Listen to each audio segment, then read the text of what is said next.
As Institutas da Religião Cristã, de João Calvino.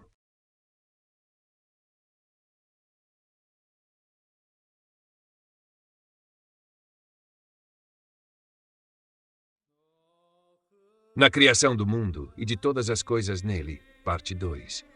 Estão imediatamente dispostos a pensar que não há honra que não devam receber e, portanto, os peculiares ofícios de Cristo e de Deus são atribuídos a eles dessa forma.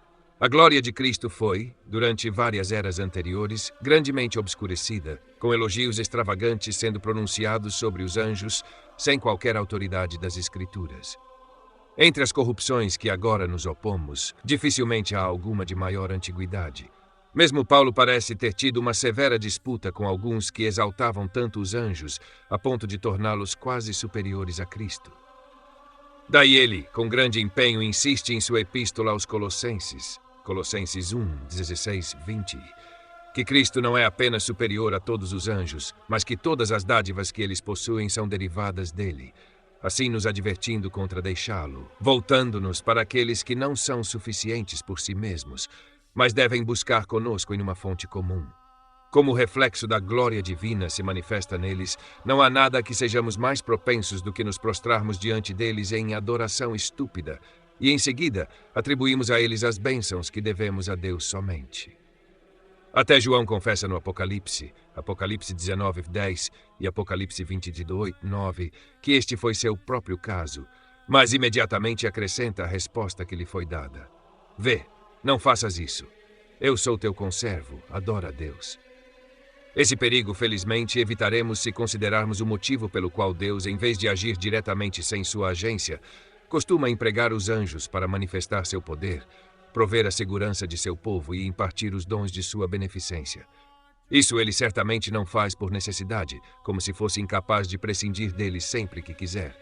Ele os passa de lado e realiza seu próprio trabalho com um simples gesto. Tão distantes estão eles de aliviar qualquer dificuldade dele. Portanto, quando ele os emprega, é como uma ajuda à nossa fraqueza, para que nada falte para elevar nossas esperanças ou fortalecer nossa confiança. De fato, deveria ser suficiente para nós que o Senhor declare ser nosso protetor. Mas quando nos vemos cercados por tantos perigos, tantas injúrias, tantos tipos de inimigos, como nossa fragilidade e a feminilidade, que às vezes poderíamos ser tomados de pavor ou levados ao desespero, não fosse o Senhor proclamar sua graciosa presença de algum modo, de acordo com nossas frágeis capacidades. Por essa razão, ele não apenas promete cuidar de nós, mas nos assegura que tem inúmeras assistências a quem confiou a responsabilidade de nossa segurança, de modo que quaisquer que sejam os perigos que possam se aproximar, enquanto estivermos cercados pela proteção e guarda deles, estamos fora de todo perigo de mal. Admito que depois de termos a simples garantia da proteção divina, é inadequado para nós ainda procurarmos ajuda, mas, já que por essa nossa fraqueza o Senhor, em sua infinita bondade e indulgência, se apraz em providenciar, seria mal de nossa parte ignorar o favor disso. Temos um exemplo disso no servo de Eliseu, o rei Sés, que, ao ver a montanha cercada pelo exército dos assírios e sem meios de fuga, foi completamente tomado de terror e pensou que tudo estava perdido para ele e para seu mestre. Então Eliseu orou a Deus para abrir os olhos do servo, que imediatamente viu a montanha cheia de cavalos e carruagens de fogo, ou seja, com uma multidão de anjos a quem ele e o profeta haviam sido confiados. Confirmado pela visão, ele se encheu de coragem e pôde ousar desafiar o inimigo, cuja aparência antes o havia aterrorizado. Portanto, tudo o que for dito sobre o ministério dos anjos, devemos empregar com o propósito de remover toda desconfiança e fortalecer nossa confiança em Deus, já que o Senhor nos forneceu tal proteção. Não devemos nos aterrorizá-los pela multidão de nossos inimigos, como se pudessem prevalecer não obstante a ajuda de Deus. Mas devemos adotar o sentimento de Eliseu, de que mais são os que estão por nós do que os que estão contra nós. Como então é absurdo permitir que nos afastemos de Deus pelos anjos, que foram designados justamente para nos assegurar de sua presença imediata para nos ajudar? Mas somos levados a isso se os anjos não nos conduzem diretamente a Ele, fazendo-nos olhar para Ele, invocá-lo e celebrá-lo como nosso único defensor. Se eles não são vistos apenas como mãos movendo-se para nossa assistência, conforme ele direciona, se não nos orientam a Cristo como o único mediador em quem devemos totalmente depender e descansar, olhando para ele e repousando sobre ele. Nossas mentes devem dar atenção completa ao que Jacó viu em sua visão. Gênesis 28. Anjos descendo à terra para os homens e novamente subindo do homem ao céu, por meio de uma escada, na cabeça da qual o Senhor dos Exércitos estava assentado, indicando que é unicamente pela intercessão de Cristo que o ministério dos anjos se estende até nós, como ele mesmo declara. Em verdade vos digo que vereis o céu aberto e os anjos de Deus subindo e descendo sobre o Filho do Homem. Assim, o servo de Abraão, embora tivesse sido confiado à guarda de um anjo, Gênesis 24:7, não invoca aquele anjo para estar presente com ele, mas, confiando na recomendação, derrama suas orações diante do Senhor e então pede-lhe que mostre misericórdia a Abraão, pois Deus não faz dos anjos ministros de seu poder e bondade para que compartilhe sua glória com eles. Ele não promete sua assistência por meio da instrumentalidade deles, para que possamos dividir nossa confiança entre ele e eles. Portanto, expurgamos aquela filosofia platônica de buscar acesso a Deus por meio dos anjos e cortejá-los com o intuito de tornar Deus mais propício, filosofia que homens presunçosos e supersticiosos tentaram inicialmente introduzir em nossa religião e que persistem em praticar até hoje. A tendência de tudo o que as Escrituras ensinam sobre os demônios é nos alertar contra suas astúcias e maquinações, para que possamos nos armar com armas fortes o suficiente para afastar os inimigos mais formidáveis. Quando Satanás é chamado de Deus e governante deste mundo, o homem forte armado, o príncipe da potestade do ar, o leão que ruge, o objetivo de todas essas descrições é nos tornar mais cautelosos, vigilantes e mais preparados para o combate. Isso às vezes é dito em termos distintos, pois Pedro, após descrever o diabo como um leão que ruge, indo ao redor, buscando a quem devorar, imediatamente acrescenta a exortação: a quem resistir firmes na fé. Pedro 5:9. E Paulo, após nos lembrar de que não lutamos contra carne e sangue, mas contra principados, contra potestades, contra os governantes das trevas deste mundo, contra a maldade espiritual nas regiões celestes, imediatamente nos instrui a vestir a armadura adequada para tão grande e perigoso combate. Portanto, que este seja o propósito para o qual voltamos todas essas declarações. Sendo prevenidos da constante presença de um inimigo, o mais ousado, o mais poderoso, o mais astuto, o mais incansável, o mais completamente equipado com todas as máquinas de guerra e o mais experiente na ciência da guerra, não nos deixemos ser superados pela preguiça ou covardia, mas, ao contrário, com mentes despertas e sempre alerta, estejamos prontos para resistir. Sabendo que esta guerra termina apenas com a morte, procuremos perseverar acima de tudo, plenamente conscientes de nossa fraqueza e falta de habilidade, invoquemos a ajuda de Deus e não tentemos nada sem confiar nele, pois é ele quem deve fornecer conselho, força, coragem e armas.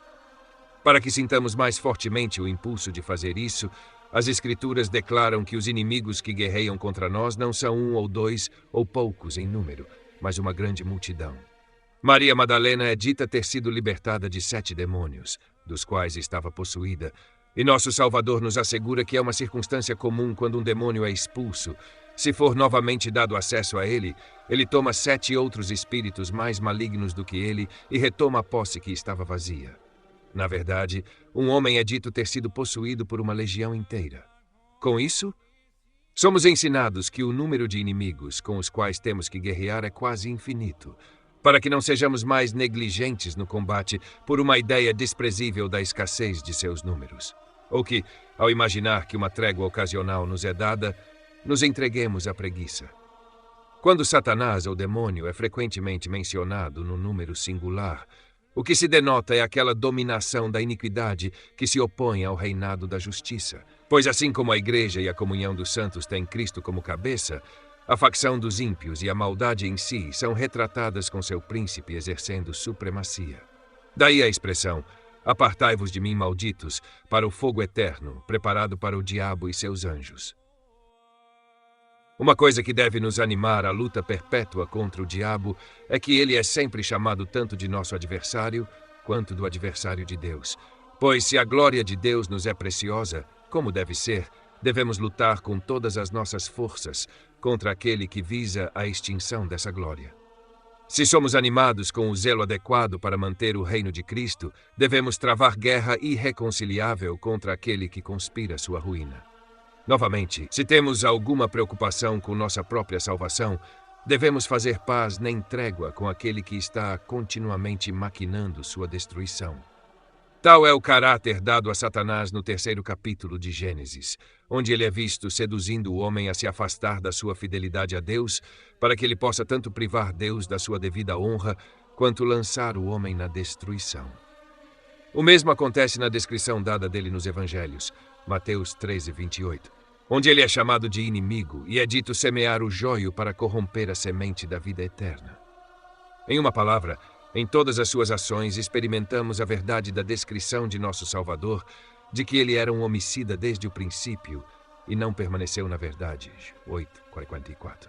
Ele mistura mentiras com a verdade, obscurece a luz com as trevas, envolve as mentes dos homens em erro, incita ódio e acende a guerra e a contenda. Tudo para derrubar o reino de Deus e afundar o homem na perdição eterna. Por si mesmo, daí se torna evidente que toda a sua natureza é depravada, perversa e maligna. Deve haver uma extrema depravação em sua mente voltada para atacar a glória de Deus e a salvação do homem. Isso é insinuado por João em sua epístola, quando ele diz que ele peca desde o princípio, João 3:8, implicando que ele é o autor, líder e engenheiro de toda malícia e perversidade. Mas, como o diabo foi criado por Deus, devemos lembrar que essa malícia que atribuímos à sua natureza não vem da criação, mas da privação. Tudo o que é condenável nele ele trouxe sobre si mesmo pela sua revolta e queda.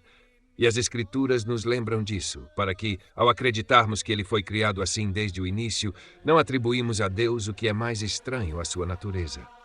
Por essa razão, Cristo declara em João 8:44 que Satanás, quando mente, fala de si mesmo e explica o motivo, porque ele não permaneceu na verdade. Ao dizer que ele não permaneceu na verdade, certamente implica que ele esteve na verdade em algum momento, e ao chamá-lo de pai da mentira, Deus o coloca fora da possibilidade de acusá-lo pela depravação da qual ele mesmo foi a causa. Embora as expressões sejam breves e não muito explícitas, são mais do que suficientes para vindicar a majestade de Deus de toda acusação. E o que mais nos interessa saber sobre os demônios? Alguns murmuram porque as Escrituras não fornecem, em várias passagens, uma exposição distinta e regular da queda de Satanás, sua causa, modo, data e natureza. Mas, como essas coisas não têm importância para nós, foi melhor, se não inteiramente, ao menos passar por elas em silêncio, tocando-as levemente. O Espírito Santo não quis alimentar a curiosidade com histórias fúteis e improdutivas. Vemos que era propósito do Senhor não revelar nada em seus oráculos sagrados que não pudéssemos aprender para edificação. Portanto, ao invés de nos demorarmos em assuntos supérfluos, seja suficiente para nós saber, de maneira breve, que em sua criação inicial, os demônios eram anjos de Deus, mas que ao se rebelarem, destruíram a si mesmos e se tornaram instrumentos de perdição para os outros. Isso é claramente ensinado por Pedro e Judas. Deus, dizem eles, não poupou os anjos que pecaram, mas os lançou no inferno e os entregou a correntes de escuridão, reservando-os para o juízo. Rei Pedro 2:4, Judas 6. E Paulo, ao falar dos anjos eleitos, faz uma comparação tácita entre eles e os anjos reprovados. Quanto à luta e guerra que se diz que Satanás trava com Deus, deve-se entender com a qualificação de que Satanás não pode fazer nada contra a vontade e o consentimento de Deus, pois lemos na história de Jó que Satanás aparece na presença de Deus para receber suas ordens e não ousa executar nenhuma empreitada até ser autorizado. Da mesma forma, quando Acabe seria enganado, ele se dispôs a ser um espírito mentiroso na boca de todos os profetas e, sendo comissionado pelo Senhor, procedeu assim. Por essa razão, o espírito que atormentou Saul é dito ser um espírito maligno enviado pelo Senhor, porque ele foi, por assim dizer, o flagelo pelo qual os maus feitos do rei ímpio foram punidos. Em outro lugar, disse que as pragas do Egito foram infligidas por Deus, por meio da instrumentalidade de anjos malignos. De acordo com esses exemplos específicos, Paulo declara, de maneira geral, que os descrentes são cegados por Deus, embora tenha descrito isso como uma ação de Satanás. É evidente, portanto, que Satanás está sob o poder de Deus e é governado por sua autoridade, sendo obrigado a obedecer a ela. Além disso, embora digamos que Satanás resiste a Deus e realiza obras contrárias às suas, ao mesmo tempo mantemos que essa oposição depende da permissão de Deus.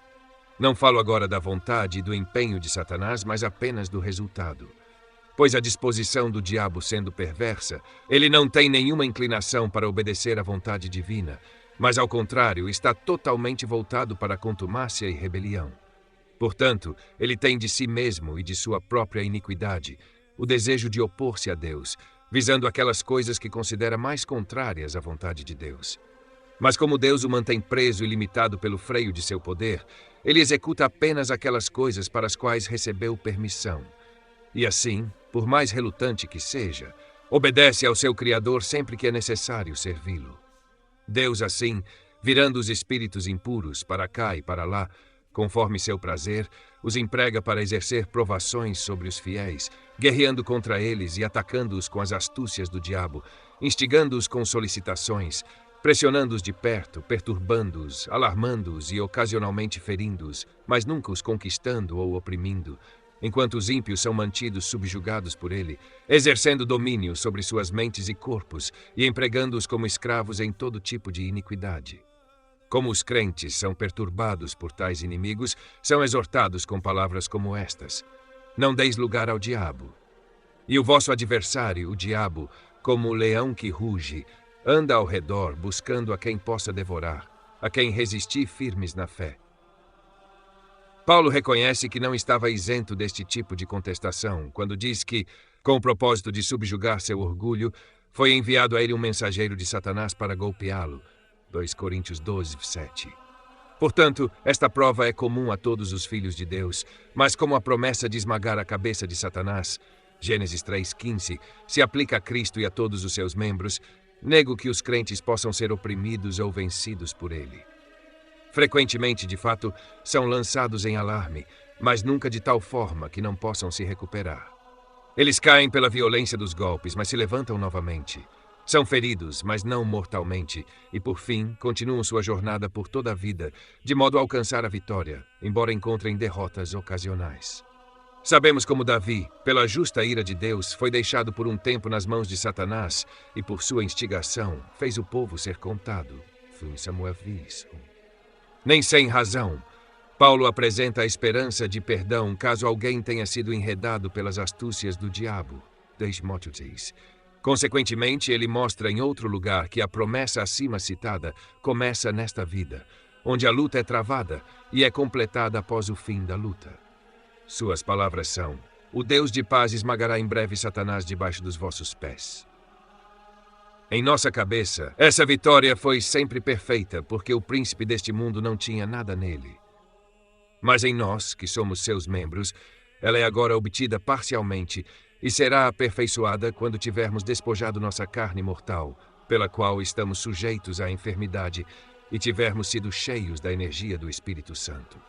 Dessa forma, quando o reino de Cristo for levantado e estabelecido, o de Satanás cairá, como nosso Senhor mesmo expressa: eu via Satanás como um raio cair do céu. Com essas palavras, ele confirmou o relato que os apóstolos deram da eficácia da sua pregação. Da mesma forma, ele diz: quando o homem forte e armado guarda o seu palácio, em paz estão os seus bens. Mas quando sobrevier um mais forte do que ele, e o vencer, tirará dele toda a sua armadura em que confiava e dividirá os seus despojos. Lucas 11, 21, 22. E para esse fim, Cristo, morrendo, venceu Satanás, que tinha o poder da morte. Hebreus 2,14. E triunfou sobre todas as suas hostes para que não prejudicassem a igreja, que de outra forma sofreria de suas ações a todo momento. Tal é a nossa fraqueza e tal a sua fúria descontrolada, como poderíamos resistir aos seus múltiplos e ininterruptos ataques por qualquer período, por mais curto que fosse, se não confiássemos na vitória de nosso líder. Portanto, Deus não permite que Satanás tenha sobre as almas dos crentes, mas apenas entrega ao seu domínio os ímpios e descrentes, a quem não se digna contar entre o seu rebanho, pois disse que o diabo tem posse indiscutível deste mundo até que ele seja despojado por Cristo. Da mesma forma, ele é dito a cegar todos os que não creem no Evangelho, e a fazer sua própria obra nas crianças da desobediência. E justamente, pois todos os ímpios são vasos de ira, e, portanto, a quem deveriam ser submetidos, senão ao ministro da vingança divina? Finalmente é dito que são filhos de seu pai, o diabo, pois assim como os crentes são reconhecidos como filhos de Deus por refletirem sua imagem, os ímpios são propriamente considerados filhos de Satanás por se degenerarem em sua imagem. Tendo refutado acima a filosofia equivocada sobre os santos anjos, que ensina que eles não passam de bons movimentos ou inspirações que Deus excita nas mentes dos homens, devemos também refutar aqueles que alegam tola e erroneamente que os demônios não são nada mais do que maus sentimentos ou perturbações sugeridas pela nossa natureza carnal. A refutação sucinta pode ser encontrada em passagens das Escrituras sobre este assunto, passagens nem poucas nem obscuras. Primeiro, quando são chamados de espíritos imundos e anjos apóstatas, Mateus 12, 43 e Judas 6, que se degeneraram de sua origem, os próprios termos declaram suficientemente que não são movimentos ou sentimentos da mente, mas de fato, como são chamados, mentes ou espíritos dotados de senso e intelecto. Da mesma forma, quando os filhos de Deus são contrastados por João e também pelo nosso Salvador com os filhos do diabo, não seria o contraste absurdo se o termo diabo significasse nada mais do que mais inspirações? E João acrescenta ainda mais enfaticamente que o diabo peca desde o princípio, João 3:8. Da mesma forma, quando Judas introduz o arcanjo Miguel disputando com o diabo, Judas 9, ele certamente contrasta um anjo ímpio e rebelde com um bom anjo. Para isso, corresponde o relato dado no livro de Jó de que Satanás apareceu na presença de Deus com os anjos santos. Mas as passagens mais claras de todas são aquelas que mencionam a punição que, pelo juízo de Deus, eles já começam a sofrer e que sofrerão mais especialmente na ressurreição. Que temos nós contigo, Jesus, Filho de Deus? Vieste aqui para nos atormentar antes do tempo. E novamente, apartai-vos de mim, malditos, para o fogo eterno, preparado para o diabo e seus anjos. Mateus 25. Outra vez, porque Deus não poupou os anjos que pecaram, mas os precipitou no inferno e os entregou a cadeias de escuridão para serem reservados para o juízo. Quão absurdas são as expressões de que os demônios estão condenados à punição eterna, que o fogo lhes foi preparado, que já estão sendo atormentados e excruciados pela glória de Cristo, se realmente não houvesse demônios. Mas, como toda discussão sobre esse assunto é supérflua para aqueles que acreditam na palavra de Deus, enquanto pouco se ganha citando as Escrituras para aqueles especuladores vazios a quem só a novidade pode agradar, creio já ter feito o suficiente para o meu propósito, que era alertar os piedosos contra os delírios com os quais homens inquietos se atormentam e os simples. O assunto, no entanto, merece ser tocado, para que ninguém, ao abraçar esse erro, imagine que não tem inimigo, e assim seja mais negligente ou menos cauteloso ao resistir. Enquanto isso, estando colocados neste mais belo teatro, não nos recusemos a tomar um pio prazer nas obras claras e manifestas de Deus, pois, como observamos em outro lugar, embora não seja a principal, é a primeira evidência da fé. Lembrar que, seja qual for o lado para o qual olhemos, tudo o que encontramos diante dos olhos é obra de Deus, e ao mesmo tempo meditar com piedoso cuidado sobre o fim que Deus teve em vista ao criá-la. Portanto, para que possamos compreender com verdadeira fé o que é necessário saber sobre Deus, é importante prestar atenção à história da criação, conforme brevemente registrada por Moisés e posteriormente mais amplamente ilustrada pelos escritores piedosos, especialmente por Basílio e Ambrósio.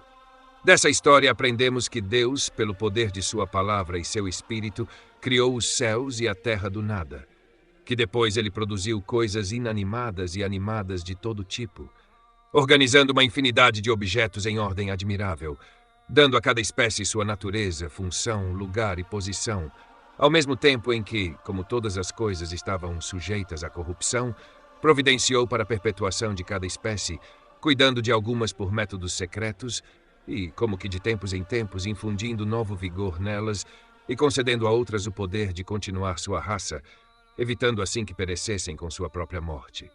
Os céus e a terra, assim, sendo adornados de maneira rica e abundantemente abastecidos com todas as coisas, como uma grande e esplêndida mansão, lindamente construída e requintadamente mobiliada, finalmente o homem foi feito. O homem, pela beleza de sua pessoa e suas muitas nobres qualidades, a mais gloriosa das obras de Deus.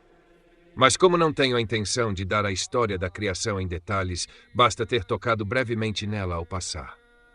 Já lembrei meu leitor de que o melhor caminho para ele é obter seu conhecimento sobre o assunto a partir de Moisés e de outros que cuidadosamente e fielmente transmitiram um relato da criação. Não é necessário se deter muito sobre o fim que deve ser buscado ao considerar as obras de Deus. O assunto já foi amplamente explicado em outro lugar e, na medida em que é necessário para nosso trabalho atual, pode ser resumido em poucas palavras. Sem dúvida, se alguém tentasse falar adequadamente sobre a inestimável sabedoria, poder, justiça e bondade de Deus, a formação do mundo, nenhuma graça ou esplendor da dicção poderia igualar a grandeza do assunto. Ainda assim, não há dúvida de que o Senhor gostaria que estivéssemos constantemente ocupados com tal meditação santa, para que, enquanto contemplamos os imensos tesouros de sabedoria e bondade exibidos nas criaturas, como em tantos espelhos, possamos não apenas passar os olhos rapidamente sobre eles, mas permanecer longamente sobre eles, de forma séria e fiel, girando-os em nossas mentes e de vez em quando trazendo-os à lembrança. Mas, como o trabalho atual é de natureza didática, não podemos nos aprofundar em tópicos que exigem um discurso mais longo. Portanto, para ser conciso, que o leitor entenda que ele tem uma genuína compreensão do caráter de Deus como Criador do mundo. Primeiro, se ele atentar para a regra geral de nunca, de forma imprudente ou esquecida, negligenciar as gloriosas perfeições que Deus exibe em suas criaturas. E, em segundo lugar, se ele fizer uma aplicação pessoal do que vê, de modo a fixá-lo profundamente em seu coração. O primeiro exemplo é ilustrado quando consideramos quão grande deve ser o arquiteto que formou e ordenou a multidão do exército estelar, de maneira tão admirável que é impossível imaginar uma visão mais gloriosa, estacionando alguns e fixando-os em pontos específicos para que não possam se mover, dando curso mais livre a outros, mas estabelecendo limites para seus desvios, assim temperando o movimento de todos, a ponto de medir o dia e a noite, os meses, os anos e as estações, e ao mesmo tempo regulando a desigualdade dos dias para evitar qualquer tipo de confusão. O segundo exemplo é ainda mais evidente quando prestamos atenção ao seu poder em sustentar a vasta massa e guiar as rápidas revoluções dos corpos celestes, etc. Esses poucos exemplos explicam suficientemente o que se quer dizer com reconhecer as perfeições divinas na criação do mundo. Se tentássemos abordar todo o assunto, nunca chegaríamos a uma conclusão, já que há tantos milagres de poder divino e tantas evidências de sabedoria e bondade quanto há classes de objetos, ou melhor, quanto há objetos individuais, grandes ou pequenos, em todo o universo. O outro curso, que tem uma relação mais próxima com a fé, deve ser considerado, ou seja, enquanto observamos como Deus destinou todas as coisas para o nosso bem e salvação, ao mesmo tempo sentimos seu poder e graça tanto em nós mesmos quanto nas grandes bênçãos que Ele nos concedeu, e então despertamos a nós mesmos para a confiança nele, invocação, louvor e amor. Além disso, como observei recentemente, o próprio Senhor, pela ordem da criação, demonstrou que ele criou todas as coisas por causa do homem. Não é irrelevante observar que ele dividiu a formação do mundo em 6 dias, embora não fosse de forma alguma mais difícil completar toda a obra em todos os seus aspectos em um momento do que por uma progressão gradual. Mas ele se agradou em exibir sua providência e cuidado paternal para conosco neste aspecto, de que antes de formar o homem, ele providenciou tudo o que previu que seria útil e salutar para ele. Como seria ingrato, então, duvidar se somos cuidados por este Pai tão excelente, que vemos cuidar de nós antes mesmo de nascermos? Quão ímpio seria temer e desconfiar, temendo que um dia sejamos abandonados em nossa necessidade por aquela bondade que antes de nossa existência se manifestou em um suprimento completo de todas as coisas boas. Além disso, Moisés nos diz que tudo o que o mundo contém está livremente à nossa disposição. Isso Deus certamente fez, não para nos iludir com uma forma vazia de doação. Portanto, nada do que diz respeito à nossa segurança jamais nos faltará.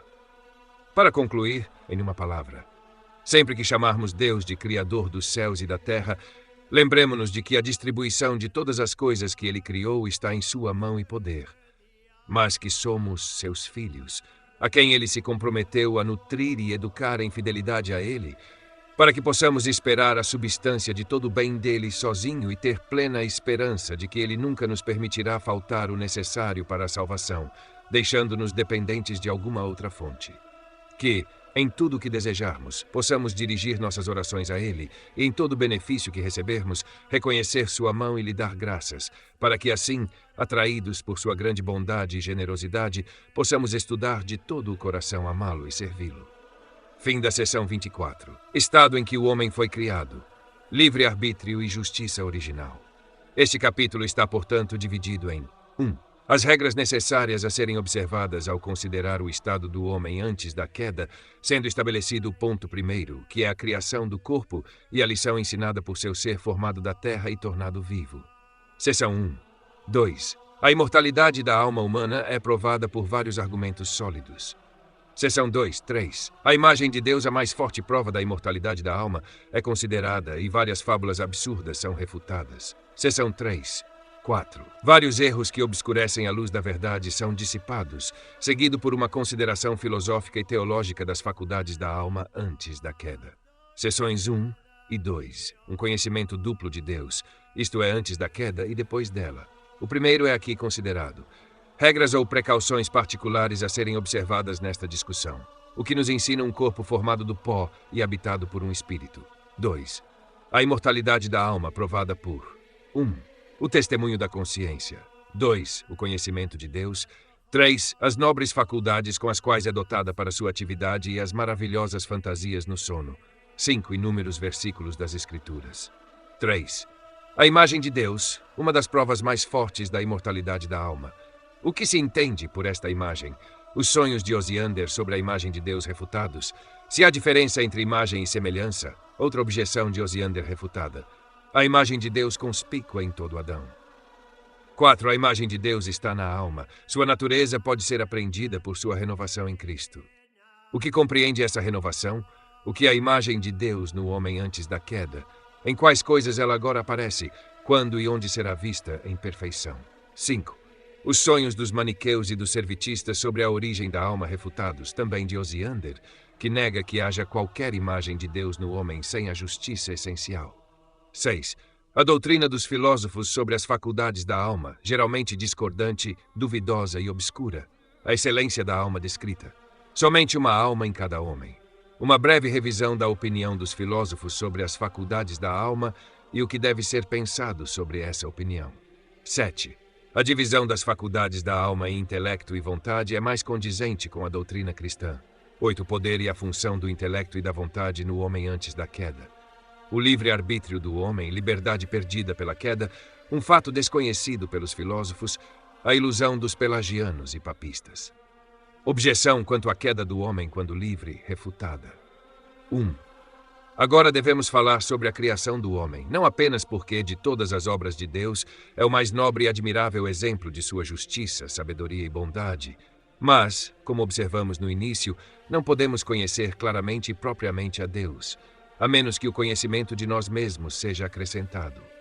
Esse conhecimento é duplo, referindo-se primeiro à condição em que fomos inicialmente criados e, segundo, às nossas condições como começaram a ser imediatamente após a queda de Adão.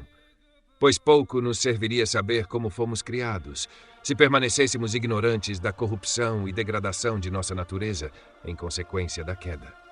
No entanto, no momento, limitamo-nos a uma consideração de nossa natureza em sua integridade original, e certamente, antes de descer à miserável condição na qual o homem caiu, é importante considerar o que ele era no início.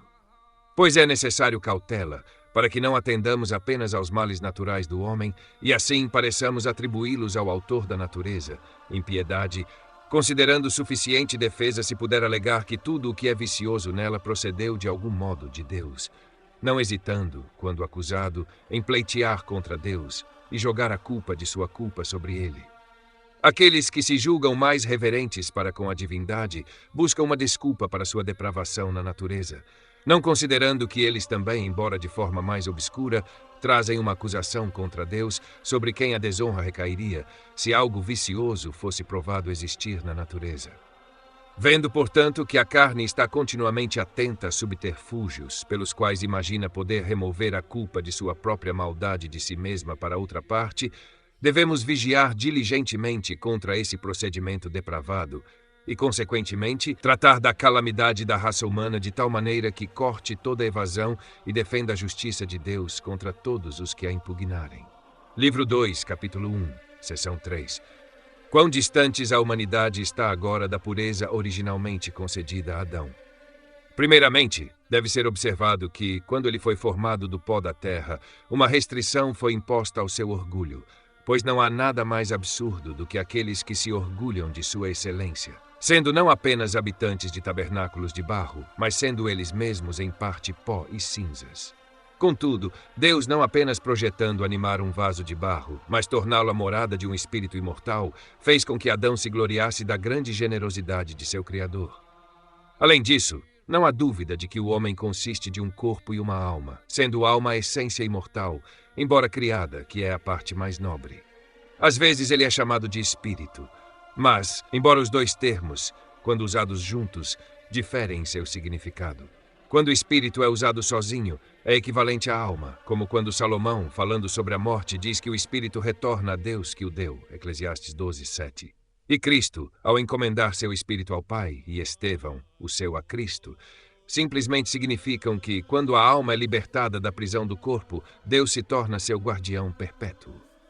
Aqueles que imaginam que a alma é chamada de espírito porque é um sopro ou energia divinamente infundida nos corpos, mas sem essência, erram grossamente, como é demonstrado pela natureza da coisa e por todo o conteúdo das Escrituras. É verdade que, de fato, os homens, que se apegam demasiado à terra, são insensíveis à compreensão e, afastados do Pai das luzes, estão tão imersos nas trevas que imaginam que não sobreviverão ao túmulo. No entanto, a luz não é completamente apagada nas trevas, a ponto de todo o senso de imortalidade ser perdido.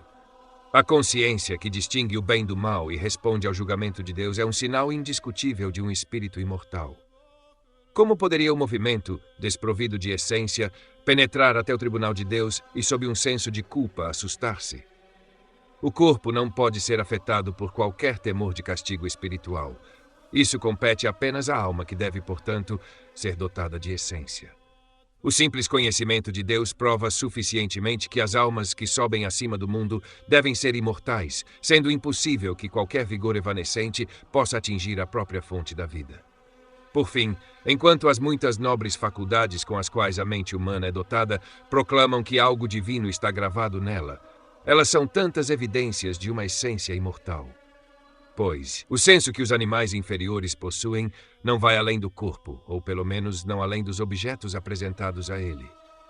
Mas a rapidez com que a mente humana percorre do céu à terra, investiga os segredos da natureza e, depois de abraçar todas as eras com intelecto e memória, digere cada uma delas em sua devida ordem e lê o futuro no passado, demonstra claramente que o que existe no homem é algo separado do corpo. Temos intelecto pelo qual somos capazes de conceber o Deus invisível e os anjos, algo de que o corpo é totalmente incapaz. Temos ideias de retidão, justiça e honestidade, ideias que os sentidos corporais não podem alcançar. A semente dessas ideias deve, portanto, ser um espírito. De fato, o sono que entorpece o homem parece até privá-lo da vida.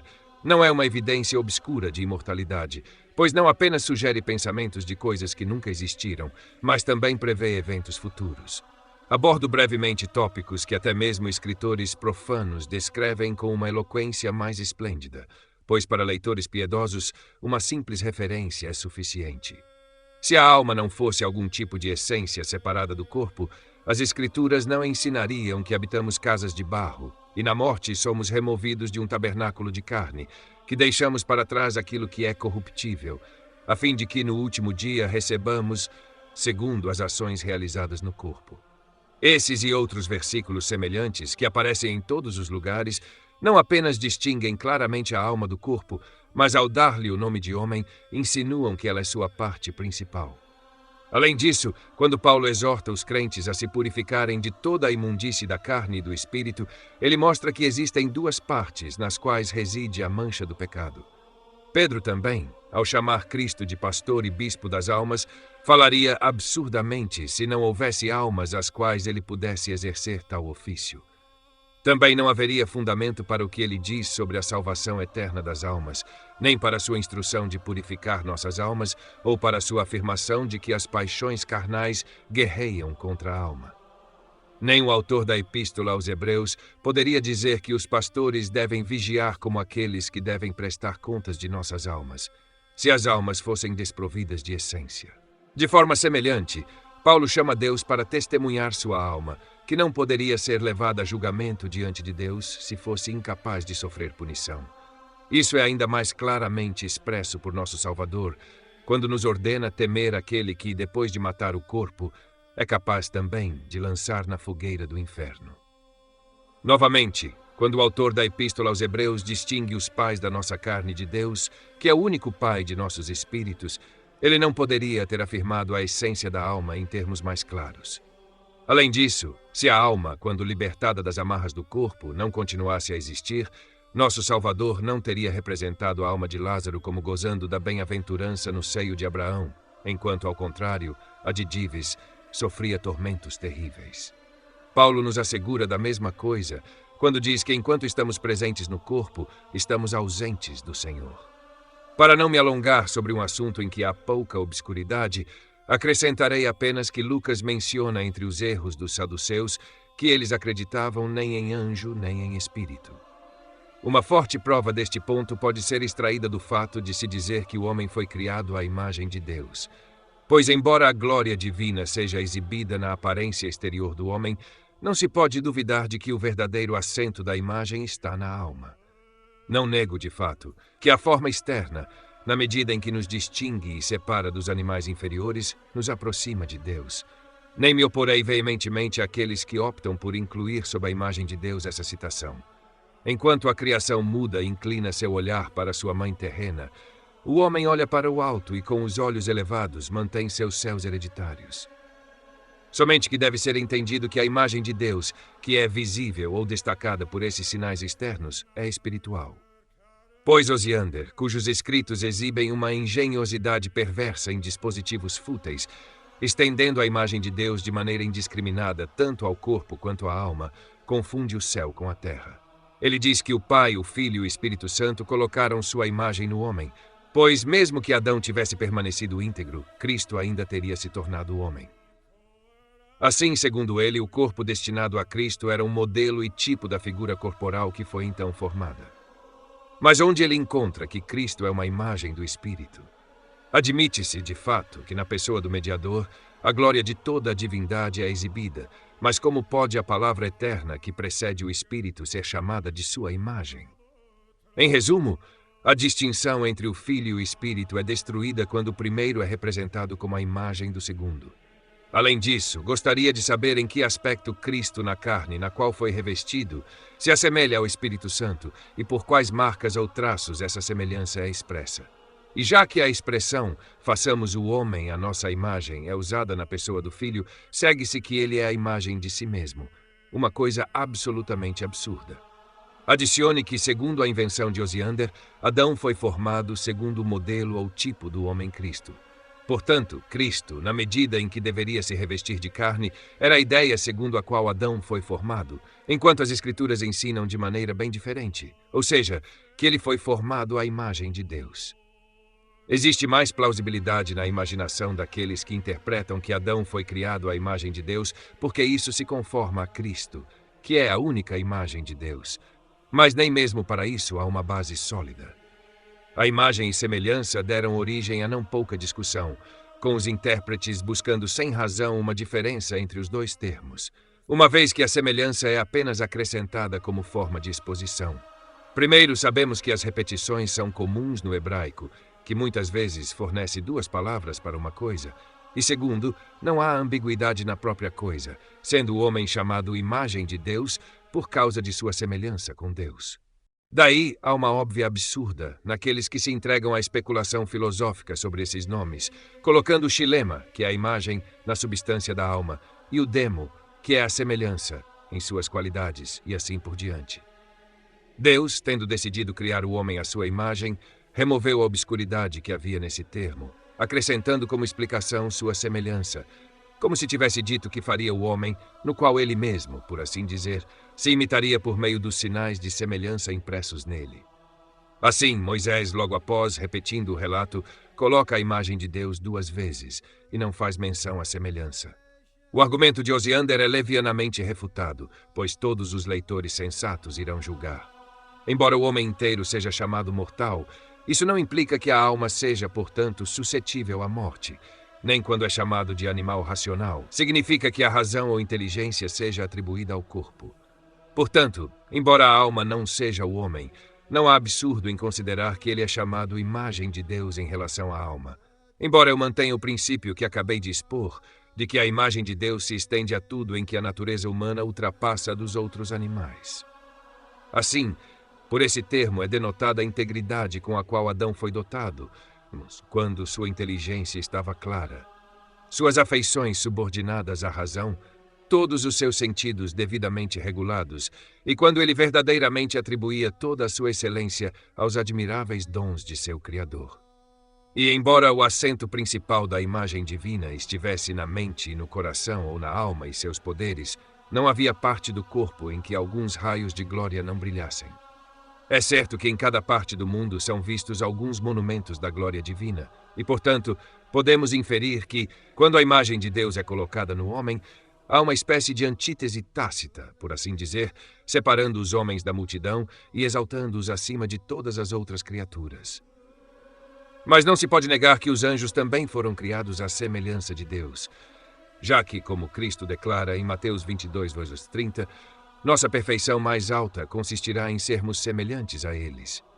Contudo, não é sem razão que Moisés iniciou o favor de Deus para conosco, dando-nos este título peculiar, especialmente porque ele estava apenas comparando o homem com a criação visível. Claramente, as faculdades nas quais o homem se destaca e nas quais ele deve ser considerado como um espelho da glória divina não podem ser melhor conhecidas do que pelo remédio fornecido para a corrupção da natureza.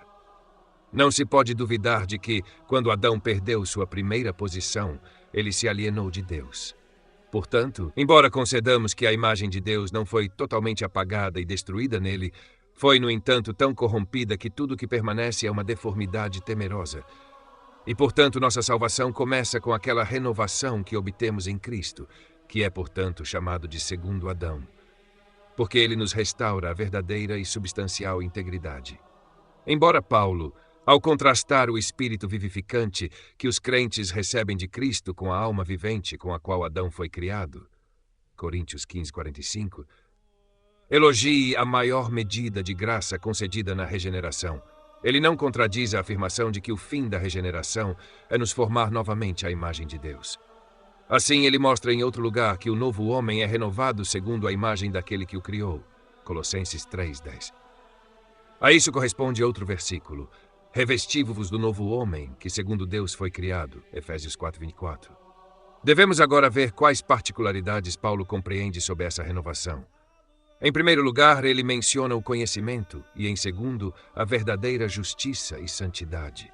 Daí inferimos que, no princípio, a imagem de Deus se manifestava pela luz do intelecto, pela retidão do coração e pela solidez de cada parte. Pois, embora eu admita que as formas de expressão sejam elípticas, este princípio não pode ser derrubado. Ou seja, a figura principal na renovação da imagem divina deve também ter ocupado o lugar mais alto em sua criação. No mesmo sentido, Paulo diz em outro lugar que ao contemplarmos a glória de Cristo com o rosto desvendado, somos transformados na mesma imagem. Agora vemos como Cristo é a imagem mais perfeita de Deus, na qual somos renovados de forma a portar a imagem de Deus em conhecimento, pureza, justiça e verdadeira santidade. Estabelecido isso, a imaginação de Osiander quanto à forma corporal desaparece por si mesma. Quanto à passagem de São Paulo, 1 Coríntios 11:7, na qual o homem, expressamente excluindo a mulher, é chamado de imagem e glória de Deus, é evidente, pelo contexto, que se refere apenas à ordem civil. Presumo que já tenha sido suficientemente provado que a imagem compreende tudo o que tem relação com a vida espiritual e eterna. A mesma coisa, em termos diferentes, é declarada por São João quando ele diz que a luz que estava desde o princípio na palavra eterna de Deus era a luz do homem. João 4. Seu objetivo era exaltar a singular graça de Deus ao fazer o homem sobressair sobre os outros animais, ao mesmo tempo em que mostra como ele foi formado à imagem de Deus, a fim de separá-lo do rebanho comum, possuindo não uma existência animal ordinária, mas uma que combina com ela a luz da inteligência. Portanto, assim como a imagem de Deus constitui toda a excelência da natureza humana, como foi mostrada em Adão antes de sua queda, mas foi posteriormente viciada e quase destruída, restando apenas uma natureza arruinada, confusa, mutilada e manchada de impureza, agora ela é vista parcialmente nos eleitos, na medida em que são regenerados pelo Espírito. Seu brilho completo, no entanto, será exibido no céu. Mas, para saber as propriedades particulares nas quais ela consiste, será adequado tratar das faculdades da alma, pois não há solidez na especulação de Agostinho de que a alma é um espelho da Trindade, na medida em que ela compreende em si mesma o intelecto, a vontade e a memória. Tampouco há probabilidade na opinião daqueles que colocam a semelhança com Deus no domínio concedido ao homem, como se ele só se assemelhasse a Deus por ser o Senhor e Mestre de todas as coisas. A semelhança deve ser interior, deve ser algo que não é externo a ele, mas é propriamente o bem eterno da alma. Antes de continuar, é necessário abordar o sonho dos maniqueus, que Servato tentou reviver em nossos dias, pois se diz que Deus soprou nas narinas do homem o sopro da vida. Eles pensaram que a alma fosse uma transmissão da substância de Deus, como se alguma porção da divindade ilimitada tivesse passado para o homem. Não demorará muito para mostrar quantas grosserias e absurdos esse erro diabólico carrega consigo, pois, se a alma do homem é uma porção transmitida da essência de Deus, a natureza divina não só estaria sujeita à paixão e mudança, mas também à ignorância, maus desejos, enfermidade e todo tipo de vício. Não há nada mais inconstante do que o homem, com movimentos contrários agitando e distraindo sua alma. Ele está sempre novamente iludido pela falta de habilidade e vencido pelas mais leves tentações, enquanto todos sentem que a própria alma é um receptáculo para toda sorte de poluição. Todas essas coisas devem ser atribuídas à natureza divina, se sustentarmos que a alma é da essência de Deus, pois um influxo secreto de divindade. Quem não se horroriza com algo tão monstruoso? Paulo, citando Erato, nos diz que somos sua descendência.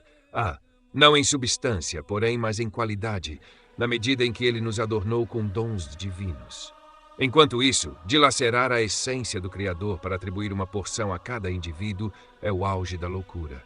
Portanto, deve-se manter como certo que as almas, apesar de terem a imagem divina gravada nelas, são criadas da mesma forma que os anjos. A criação, porém, não é uma transfusão.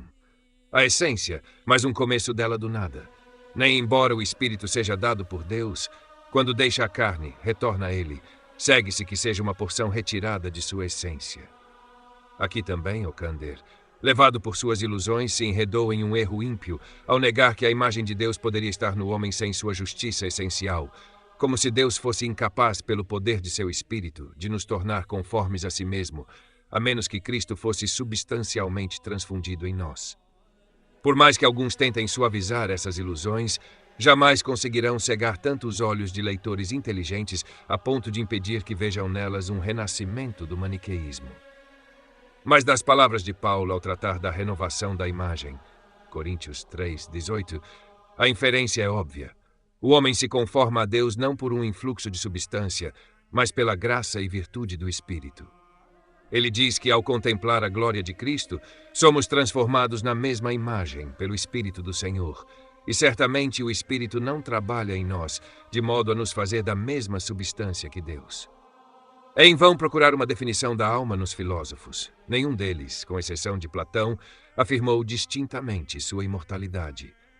Outros da escola de Sócrates, de fato, tendem para a mesma direção, mas ainda sem ensinar distintamente uma doutrina da qual não estavam plenamente convencidos. Platão, no entanto, avançou ainda mais e considerou a alma como uma imagem de Deus. Outros, de tal forma, ligam suas potências e faculdades à vida presente que nada deixam de externo ao corpo. Além disso, tendo já mostrado pelas Escrituras que a substância da alma é incorpórea, devemos agora acrescentar que, embora não esteja propriamente enclausurada pelo espaço, ela ocupa o corpo como uma espécie de habitação, não apenas animando todas as suas partes e tornando os órgãos aptos e úteis para suas ações, mas também ocupando o primeiro lugar na regulação da conduta. Isso não ocorre apenas em relação aos ofícios de uma vida terrena, mas também ao serviço de Deus. Embora não seja claramente visto em nosso estado corrompido, ainda assim a impressão de suas marcas é percebida em nossos próprios vícios.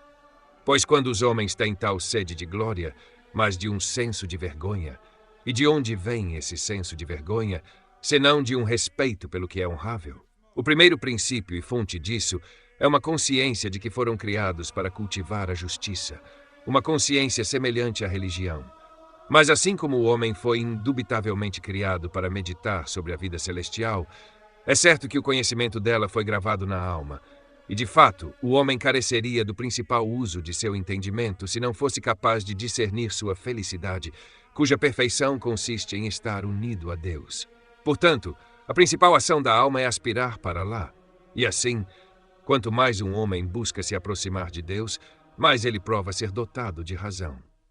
Embora haja alguma plausibilidade na opinião daqueles que afirmam que o homem tem mais de uma alma, a saber, uma sensitiva e irracional, como não há solidez em seus argumentos, devemos rejeitá-la, a menos que queiramos nos torturar com coisas frívolas e inúteis. Eles nos dizem que há grande repugnância entre os movimentos orgânicos e a parte racional da alma, como se a razão também não estivesse em desacordo consigo mesma e seus conselhos às vezes se conflitando como exércitos hostis. Mas, uma vez que esse desordem resulta da privação da natureza, é errôneo inferir que há duas almas, porque as faculdades não se harmonizam como deveriam. Deixo, portanto, aos filósofos o discurso mais sutil sobre essas faculdades para a edificação dos piedosos. Uma definição simples será suficiente. De fato, admito que o que eles ensinam habilidosamente sobre o assunto é verdadeiro, não só agradável, mas também útil de ser conhecido, e não proíbo ninguém que se incline a estudar.